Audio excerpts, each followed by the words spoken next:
Hi, people. Hi, everybody. Hope everybody is doing well. Just going to give another minute or two in case anybody wants to join us. Let's see.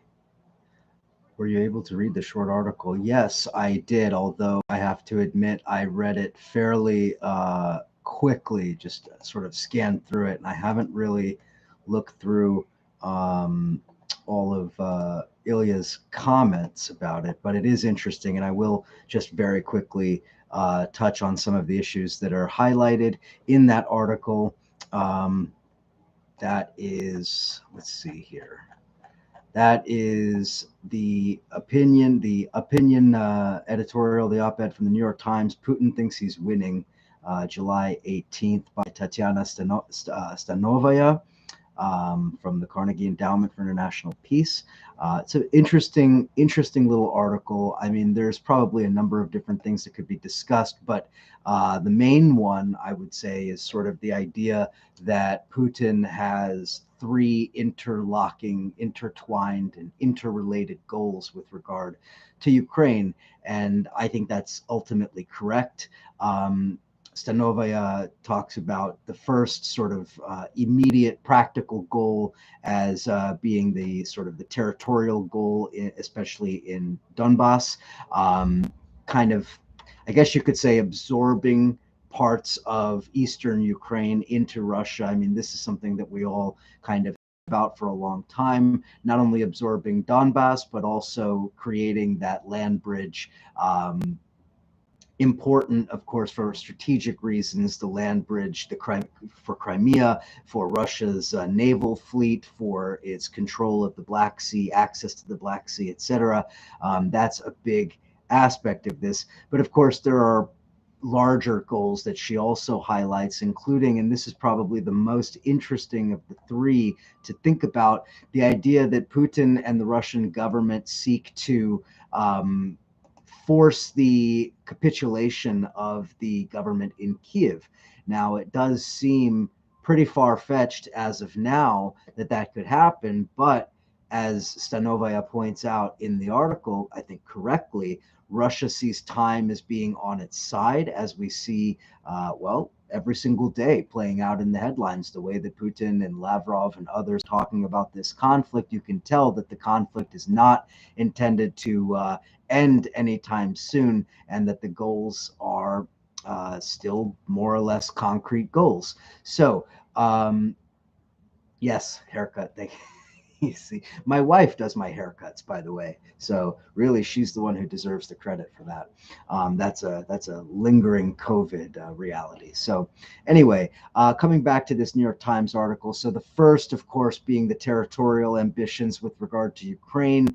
The second being the capitulation of the government, and essentially the idea here being that if the Russians can play for time, say 1 to 2 years, stretching out this conflict, the idea would be that the elite in Ukraine would begin to fracture, that they would split, as I think is probably fairly reasonable to assume. They have competing interests at times, and there will certainly be something along the lines of war fatigue, if not among regular people, then certainly among the oligarchs and the various business elites at the upper echelons of Ukrainian society. And with an opposition that would be calling for an end to the war, that could ultimately lead to the ouster of Zelensky and his government. Um, it's possible. I think I don't know that that necessarily happens, but I do think that the Russians are not wrong to assume that given a long protracted war that grinds, each and every day, lumbering on and on and on, that eventually Zelensky's goodwill from the people does begin to run out.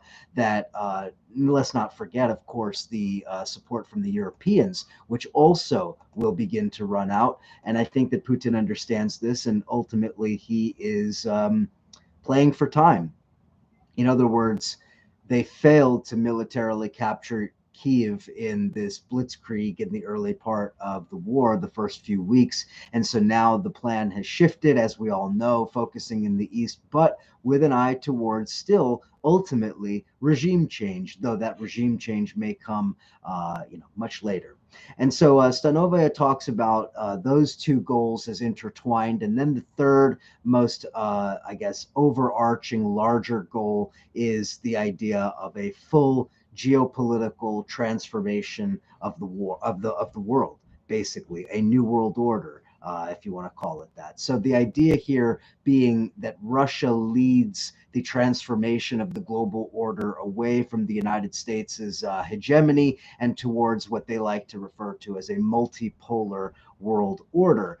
But the reality, of course, is that that is an absolute pipe dream. There is no actual fundamental transformation of the world order, even if we have a situation of a sort of a bifurcation of the world system with the United States, the IMF, the World Bank, the European Union, it's the British, etc. on one side, and Russia, China, the BRICS Development Bank, all of these other institutions on the other side. It's not that neat and it's not that simple. In fact, BRICS doesn't exist outside of the strictures and structures of global capitalism. The idea of BRICS as a national bank for national governments is perfectly fine when we're talking about the Russians and the Indians trading with each other, the Chinese and the Russians trading with each other. But as I've said countless times over and over again, there is no market like the U.S. Treasuries market. There is no market for investment from around the world to flee to when times get tough, when capital begins to flee, when people start to get nervous. That is ultimately what the U.S. Treasuries market is. That's what it's been historically for a number of decades, and that's likely what it's going to continue to be as long as globalized capital continues. Now, we could talk about the end of globalization. I talked about that in my podcast this week with Michael Hudson. And yes, it's true that the era of true sort of neoliberal globalization is coming to an end, but does that necessarily lead to the rise of, a quote unquote new world order that is being forged by the Russians and the Chinese? Or is that more Russian rhetoric in order to justify a lot of the things that they're doing? I would argue it is the latter.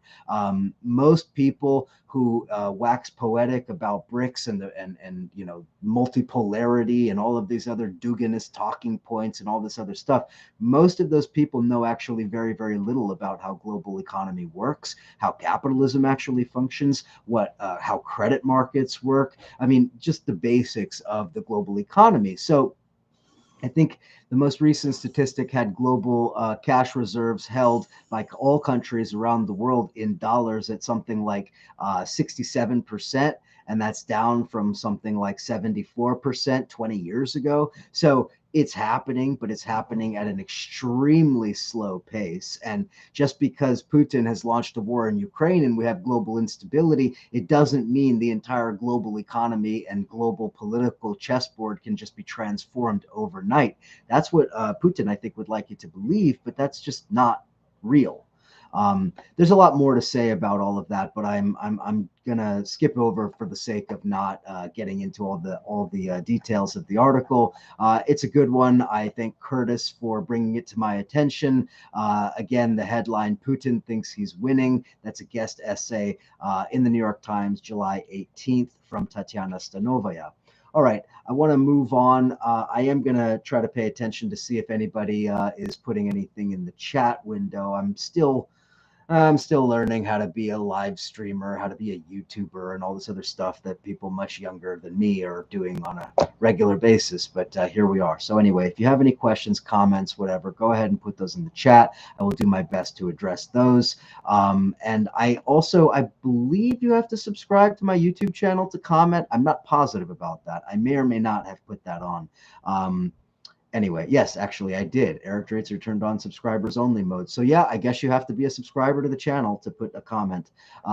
Anyway, let's move on. I want to talk about, I normally organize these things very, I don't want to say rigidly, but I organize them somewhat thematically. If you've watched my recent live streams, you can see I kind of jump from story to story and try to keep them at least somewhat related or grouping them together. Today, I did not do that, so I am going to just kind of jump around from different headlines coming from today. Yeah, so that's that. So anyway, let's talk a little bit about Italy, because I think Italy is important as it pertains to everything going on with Russia and Ukraine. If you're following the news in recent days, as far as Italy goes, it's all about Mario Draghi, the Prime Minister of Italy, Draghi, and his what was supposed to be a potential resignation, which is now a resignation. So this, of course, is now politically.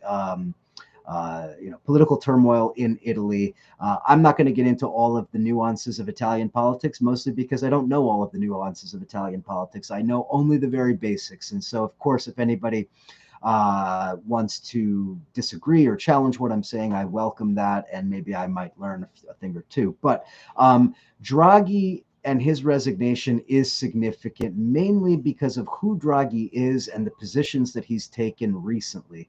Draghi, let's not forget, didn't just emerge onto the political scene as the Prime Minister of Italy. He's not somebody who just recently worked his way up in the political ranks. This is somebody who has been in a position of leadership at the European level for years. Let's not forget Draghi's role at the European Central Bank, Draghi's role with regard to the Troika, the Greek debt crisis, and managing the entire situation for a number of years. In fact, Draghi, along with Merkel and a few others, were really the central players in all of that. So Draghi is somebody who has a tremendous amount of respect from European elites. He has a tremendous amount of goodwill from the sort of neoliberal quarters of Europe, etc. And most importantly, for our purposes and what we're talking about here, Draghi has been very close to the United States and the Europeans in terms of taking a fairly strong anti-Putin, anti-Russian war stance. Draghi was out front talking about sanctions. Draghi was really one of the leaders of that sort of call to isolate the Russians. And so Draghi leaving this post then raises a number of questions. Obviously, the question of who succeeds him, but more importantly, those forces that ultimately do succeed Draghi, how close are they to the Russians? And I'm thinking specifically of Salvini and, going back a number of years, it used to be just the openly fascist Northern League, Lega Nord, which as Salvini rose in his prominence and rose to power, that has become just, I believe it's just called the League now, Lega. And he's a fascist. I mean, he's a xenophobe, he's a racist, he's a white supremacist, I guess you could call him. Certainly, he was really one of the far right figures with regard to immigration, with regard to refugees from Africa, from the Middle East, elsewhere that are, in the Mediterranean. So this is somebody who is, obviously of the far right, and most importantly, has direct connections to Putin and to the Russians. The Russians are well known as having been very quiet, though I guess you could say quietly prominent supporters of the far right in Italy, just as they have been of the far right in France with Le Pen and the National Front, just as they have been with a number of other far right formations, the Sweden Democrats and the far right sort of fascist coalition in Hungary and elsewhere. So it should come as no surprise then that the Russians would likely be welcoming this move in Italy, because it removes a steadfast opponent of their war, and in his place potentially is going to be a much more, let's call it a much more Russia-friendly government. Now, I don't know that that means that they necessarily begin to agitate for the end of sanctions. I wouldn't say that. I don't know. But it does mean then that it complicates the so-called unity in Europe. Those fractures along the various lines in Europe, those are only deepening. And Putin is obviously going to do everything in his power to deepen them even further. So this resignation from Draghi, I think, is significant, definitely something that needs to be paid attention to. You can get into a lot of the details of the Italian political scene. I'm not going to do that. I would recommend this article, and I guess I will post all of these links in the description after this is done. But the headline is Italy after Draghi. This comes from the Center for European Reform, a guy named Luigi Scazzieri. 19th of July. Okay, Moving on, I just mentioned Hungary, so let's talk a little bit about Hungary. Hungary just sent its foreign minister. I am not even going to, well, I guess I will try and fail to pronounce his name correctly. Peter Shijarto, maybe. I'm not sure if that's even close to correct, but he met with his counterpart, his Russian counterpart, Sergei Lavrov, and their basic, the main thrust of the conversation, although there were a number of different topics, I'm sure, was about gas. Now, remember that Hungary is very dependent on Russian gas exports, and they basically cannot function without Russian energy. This is part of the reason why Hungary was sort of the stick in the mud when it came to Europe sanctioning the Russians. The Hungarians, along with, I think, the Czech Republic and one or two other countries, demanded that energy be excluded from those sanctions packages. And those sanctions packages, gosh, I think we're now on the seventh or the eighth of those sanctions packages. And Hungary is the reason why energy continues to sort of have this carve out. Now, the foreign minister of Hungary, was actually known to be very close to the Russians. He actually received the Order of Friendship a few months before Russia invaded Ukraine. And ultimately, Russia is the linchpin for Hungary's economic survival. The quote from the Hungarian minister: like it or not, buying extra gas wouldn't be possible without resources from Russia. The fact remains, without Russian resources, it is simply impossible to buy so much extra natural gas in Europe today. In other words, they are placing the blame once again on the Europeans because of the sanctions and because of the energy crisis that is now forcing Hungary to basically turn to Russia with no other options. Now, that's, I guess, probably true, given the fact that every country seems to be scrambling to make up what they're planning on, or what they're sort of expecting to lose from the Russians should the Russians turn off the spigots. And I guess this is probably a good point to reiterate the fact that the Europeans have tried and failed to secure additional energy from other sources. So it's not like Hungary is just, the single player here that's collapsing an entire house of cards. The Qataris and the UAE and Libya and many other countries that are major energy producers and major gas exporters have all failed in various ways and for various reasons to step up and be able to make up those energy shortfalls. So I guess what I'm saying is that one could, I guess, forgive the Hungarians a little bit for saying, hey, look, we got to get energy from somewhere. People are going to need to heat their homes. Businesses are going to need to continue to run. So you get the idea. So now, assuming that all of this plays out the way that many in Europe are expecting, they expect significant decreases in imports, which means that you will have significant reduction in demand, up to 15%. That's what's been called for by a number of European leaders. So, assuming that all of that happens and this energy crisis continues to sort of roil Europe, what is Hungary and other countries, what are they supposed to do?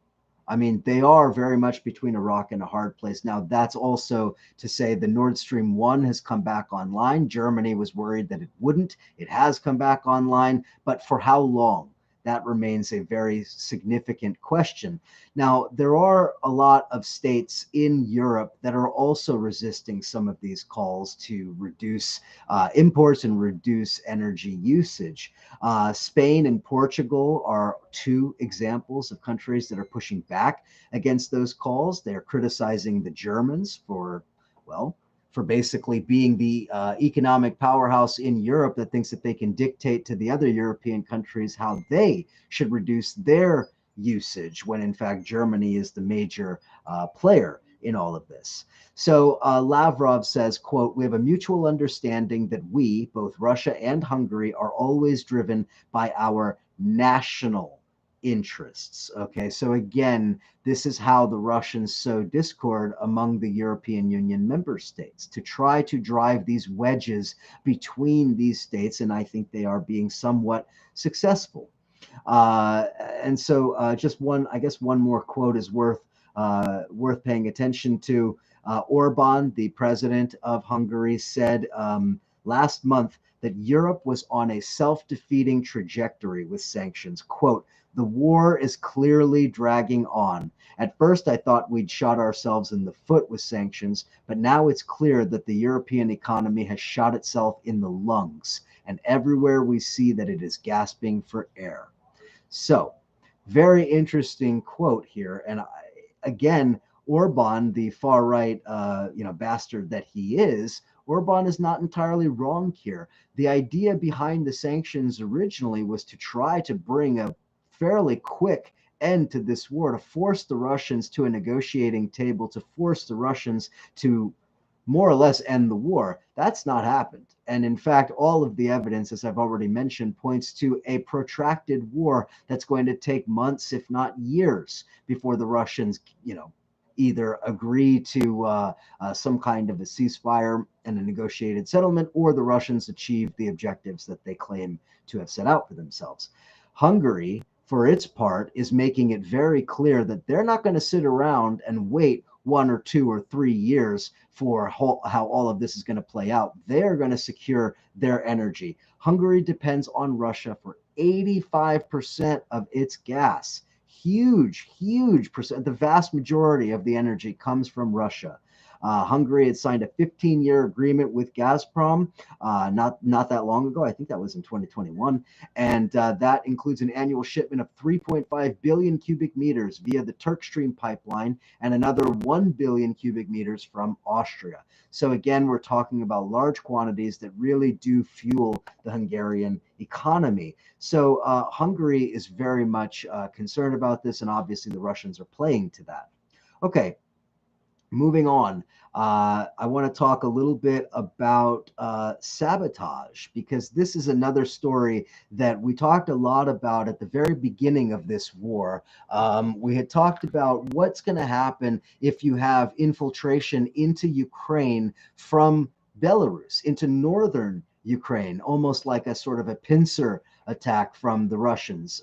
So that never really materialized. In fact, a lot of those Russian forces that had been massing on the northern Ukrainian border in Belarus have been either redeployed elsewhere, called back to Russia, or what have you. So there is no Russian buildup along the Belarus border.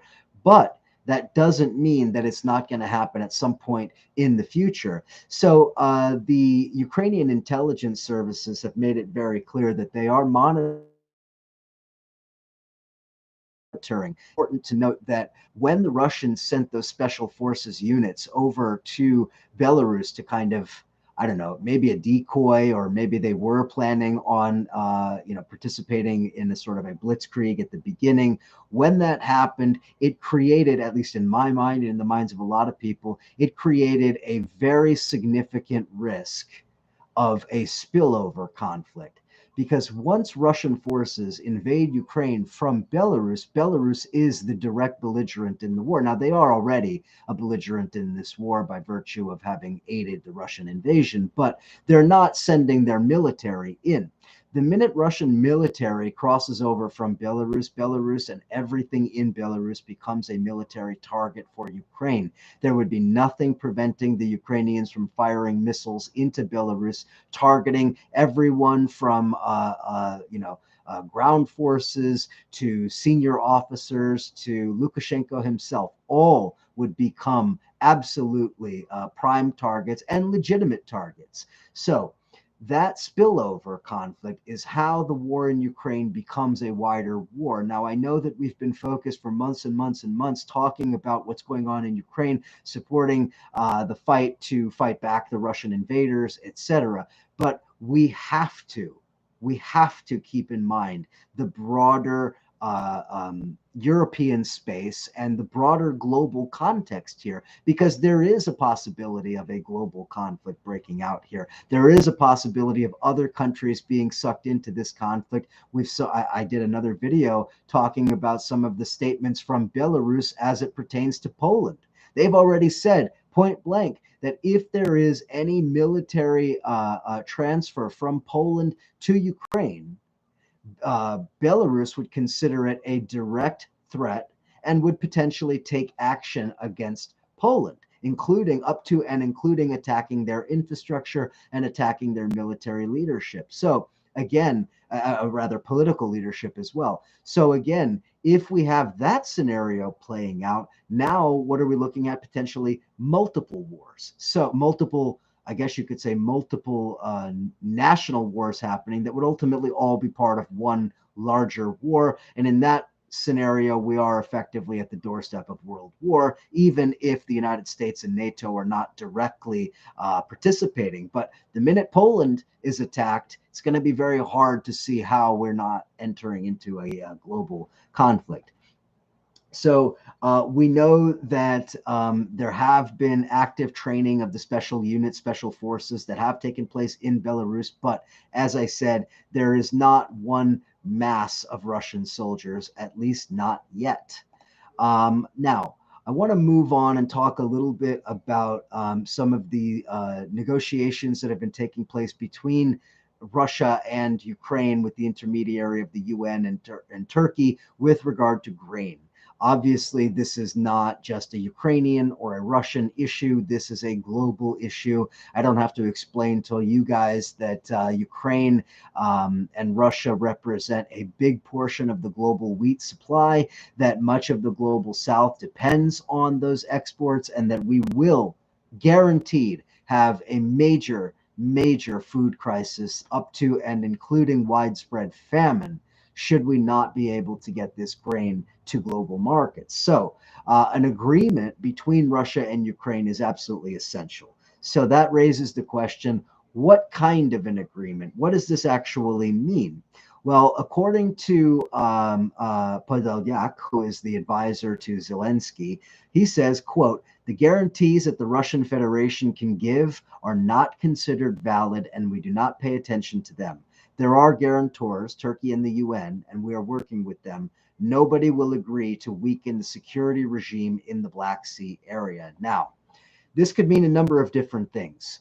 One is the mining of these Black Sea commercial shipping lanes and just generally the mining of the area around Ukraine's coast. The Russians have already said that that is not only illegal, which it is, but that it is the primary reason or the pretext that they're using to justify, blocking these ports and blocking the grain shipments.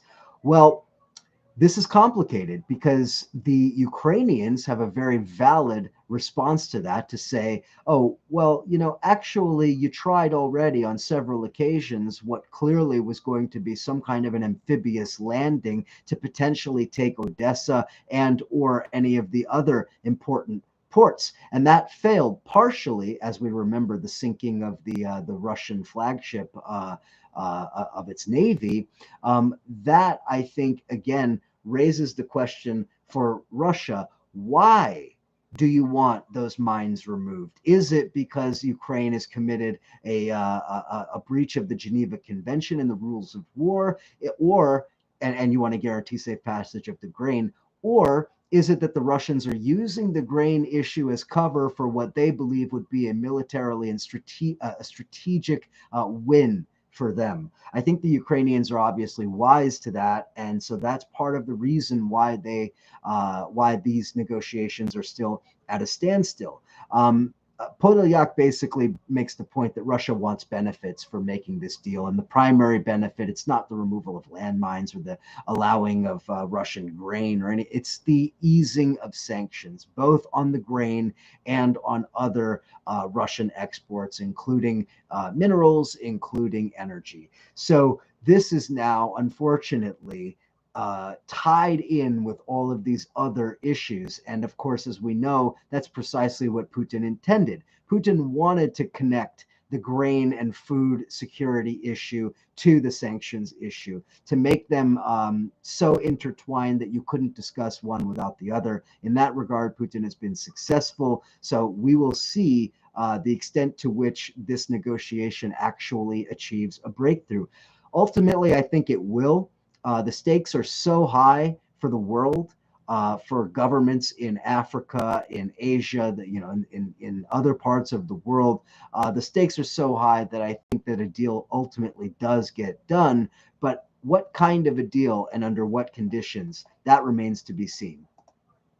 And to that point, Russia is now asking the UN to intervene in these talks. Russia has basically said that because the Ukrainians refuse to agree to demine the harbors and to essentially provide guarantees of safe passage of Russian grain, because they're unwilling to do that, the Russians can't really move forward with a deal. Therefore, they want the UN to get involved, and specifically, they want Anton Guterres to get involved. That's the UN Secretary General. The Russians are making the point that in their negotiations with the Ukrainians, the UN is basically just kind of a non-entity. Now, they might be a non-entity from Russia's perspective, but I don't know that that's entirely true. Either way, Putin is demanding that the head of the UN Security General, get directly involved. I wonder whether that achieves the breakthrough. I wonder if it is Putin looking for the real sort of photo op, or is it Putin looking for to be sort of heralded as the man who ensured that there was no famine in Africa. In other words, Putin wants to play the victim and simultaneously also the big daddy. It's part of his ego trip. It's part of his Napoleonic sort of complex, his chest thumping, etc. But it is also power politics. He's playing both simultaneously. And unfortunately, millions of people's lives are on the line. All right, let's move on. I want to talk about another story. This is now, let's head over to the United States, because the United States is obviously a major player in all of this, both because NATO is an appendage of US imperialism, but also because the military-industrial complex has dollar signs in its eyes over the Ukraine war. For Ukrainians, they are fighting in an existential war to protect their homes, their families, their neighborhoods, their towns, etc. But for people around the world, this conflict has other dimensions. And for imperialists in the United States, this conflict represents a golden opportunity, both from the strategic perspective to try to enmesh Putin in a quagmire, to drain Russian resources, to isolate Russia, etc. But it also is a boon for weapons manufacturers, the weapons contractors, the tech companies, etc. So, headline from Financial Times: Raytheon chief says Ukraine war will change West's weapon buying priorities. So there's two things that I just want to mention here, and I'm not going to go into too much detail about all of this. But number one is that for a long time, I'd say at least the last 25 years, the mantra in the military-industrial complex and with the weapons manufacturers, the mantra has been high tech, high value, high tech, precision weapons, etc. I mean, you get the idea.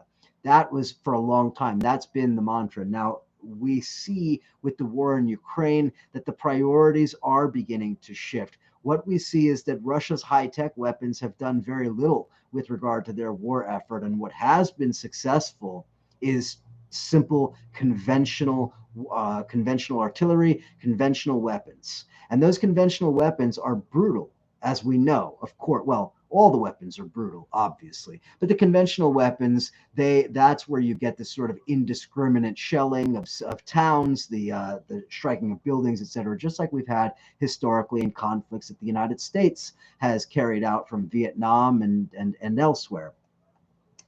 So now we have a situation where not only are they going to shift their priorities in terms of the type of weapons, but as we see a ramping up of military defense budgets, both in the United States and especially in Europe, where you see Germany particularly ratcheting up that expenditure. So this means that there is a vested interest, absolutely vested interest from the military industrial complex in the United States in perpetuating this war, or if not perpetuating it, then at the very least using it to enrich themselves. This is a proving ground, not just for new weapons systems. This is a proving ground for the type of warfare that will be carried out in the 21st century. Now, there's all kinds of other aspects to this that need to be discussed, including drones, including how the battlefield is changing, as we saw with the conflict between Azerbaijan and Armenia, where drones were the primary weapon. We've seen the Ukrainians achieving tremendous success with drones, including improvised drones, low-tech drones. But ultimately, the war is proving, above all, that conventional war making and conventional weapons still rule the day. So that means ultimately more weapons, more bullets, more bombs, more shells, more aircraft, more killing, more death, more war. I hate to say it, but unfortunately, that seems to be the reality. The Raytheon, for its part, one of the big four of the U.S. weapons manufacturers, Raytheon stands to make billions upon billions of dollars. So according to Mark Cancian, former Pentagon official now at the Center for Strategic and International Studies, quote, the U.S. was absolutely strategically caught off guard because we focused on China and had expected Europe to be a less demanding theater. So interesting. Now Europe becomes a prime theater for conflict. But do you really think that the military industrial complex simply lets go of China and the so-called pivot to Asia? Of course not. They will use both simultaneously to line their pockets and to pad their profit margins. This is the nature of the military industrial complex. So that is I think a critical aspect of all of this. Yes, Curtis, war is peace. Exactly. I mean, it is very much Orwellian for so many different reasons. But the idea that the United States and NATO and the military industrial complex in Western countries has a vested interest in peace is, of course, ludicrous. War is profit for them. But guess what? War is also profit. War and destruction is also profit for the Russians. When I was speaking with Boris Kagarlitsky last week, he made the point, and I think it's a critical one, that the Russian government, and most importantly, Russian contractors, construction companies and raw materials companies and others, they all see billions to be made in Ukraine in a reconstruction effort, reconstruction of cities like Mariupol and others that the Russians have utterly obliterated. Russian companies, Russian contractors, they're the ones that are planning on swooping in. They're going to get lucrative contracts handed out by their cronies that are now Russian government functionaries. And so all of the sort of criminality and the kind of crooked, self-serving, dealing that is going to be done, that will enrich Russian interests. So you have Russian interests in Moscow, Russian business interests. They don't necessarily want to see peace anytime soon. Similarly, on the U.S. and the Western side, the weapons manufacturers, they don't want to see peace anytime soon. So that then leaves us with the question, what to do about war, about our anti-war politics. This is where it becomes complicated because we want to support Ukrainian resistance 100%. And at the same time, we don't want to blind ourselves to the danger that we're headed into not just, global war, but a whole period, maybe a decade or two or three of sustained conflicts of this kind. And there's no guarantee that the war ends with Ukraine. We could have other smaller wars emerging from some of these conflicts. I will just mention several that I've been bringing up for months now. We could see this war bleeding over into conflicts in the Horn of Africa. for several reasons. Let's just remember that the Grand Ethiopian Renaissance Dam, which the Ethiopians are constructing on the Nile River, that is a major source of conflict with Egypt and Sudan. Egypt and Sudan, as we know, are backed by the Saudis and most particularly in this context, the Russians. And so, on the other hand, Ethiopia is backed by the Chinese. Simultaneously, the United States has interests there. So what happens next? Well, guess what? I just read a story earlier today about the historic drought that is facing Ethiopia and the Horn of Africa. Gee, what do you think that means for the Ethiopian construction of this dam? It means they're accelerating, and they are. They are moving forward irrespective of the protests from Cairo and from Khartoum. So I believe that that is at least one potential place where we could see a major military conflict emerging, and it will happen over water and over food, potentially, especially if that Ukrainian and Russian wheat doesn't get to those markets, because Egypt in particular was scrambling when this war began, because Egypt is dependent, I think, for like 80% of its food imports from Ukraine. So then if that wheat doesn't make it and this drought continues, this problem becomes a major conflict. And remember, Ethiopia has already had this war with the TPLF. Many overlapping and conflicting interests there. Let's not forget about a country like Lebanon, teetering on the brink of political collapse now for several years with an economy in total disarray. There's a number of potential conflicts that could emerge out of this one. And so with that in mind, there's the potential to enrich many of these weapons contractors. And as I said, the potential for a protracted period of conflict. That's the real danger here. So anyway, that I thought would be important to bring up. I welcome anybody's comments or questions. There's so many more issues to discuss, but I would just highlight some of the others that I think are important. One of them has to do with Germany and the divisions within the German establishment over all of this, because Germany has taken a pretty hardline position vis-a-vis the sanctions and, other, sort of trying to pressure the Russians. And at the same time, they continually soften their position because of the fear of damage to the German economy. So that raises the question of what happens when this conflict drags on and on and on. Do we see war fatigue? Do we see those elements within the German establishment beginning to raise their voices and ask whether it's all worth it? We're already beginning to see some of that. Former Chancellor Schroeder, Gerhard Schroeder, is in many ways seen as having really done a lot of damage to the German government, to the prestige of the German government, because as the former chancellor and one of the most prominent German political figures, he is basically directly in bed with Putin. And Schroeder certainly represents a number of powerful German industrial interests. Remember, Germany is that export-driven economy, an industrial powerhouse dependent on Russia in so many ways. Does the political class fracture? Do the ruling elites in Germany that want to continue to pursue this strategy, do they get thrown out of office in favor of those looking for peace?